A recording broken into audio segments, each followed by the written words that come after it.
right through the window onto the hood of my car. Hey, Murph.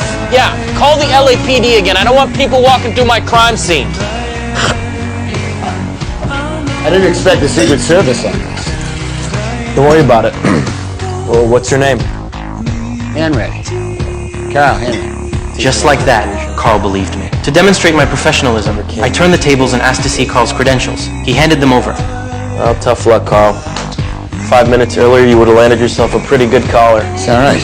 While talking, I gathered up the printer and checks and asked Carl to watch the scene for me. Then I just walked out of the room. I didn't even take my wallet. At this point, Carl thought to himself that after all this time chasing me, he'd finally caught this master con man. He finally relaxed, sat down on the bed, and even started laughing. But as he laughed, he felt something wasn't quite right.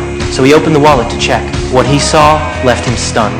Inside were nothing but ads for various products, salads, desserts, and the like.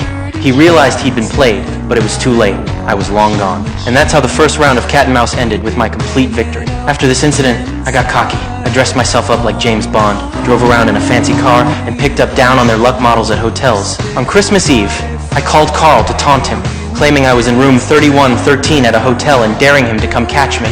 Carl had been fooled once already, so naturally he didn't believe me, but he seemed to see right through my psychology. You didn't call just to apologize, did you? What do you mean? You have no one else to call. Carl had hit a nerve. Because after I'd gotten money, I'd gone back home once. I thought my parents' divorce was just about money. Because after I'd gotten back together, wanting to return to that perfect life and find the warmth of home again. But reality had changed beyond recognition. Mom had remarried, and Dad had become someone barred from spending due to unpaid debts. In the end, I discovered that money still couldn't solve my problems. Christmas, which should have been a family reunion, I had to spend alone.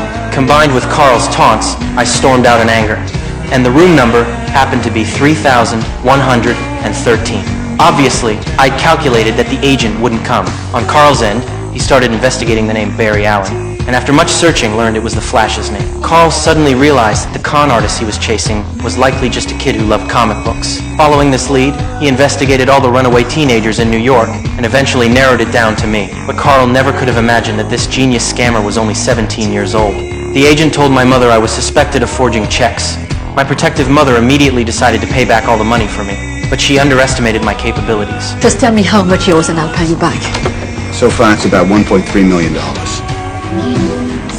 I realized my whereabouts had likely been exposed, so by forging a Harvard degree, I successfully landed a job as an attending physician and hooked up with a nurse.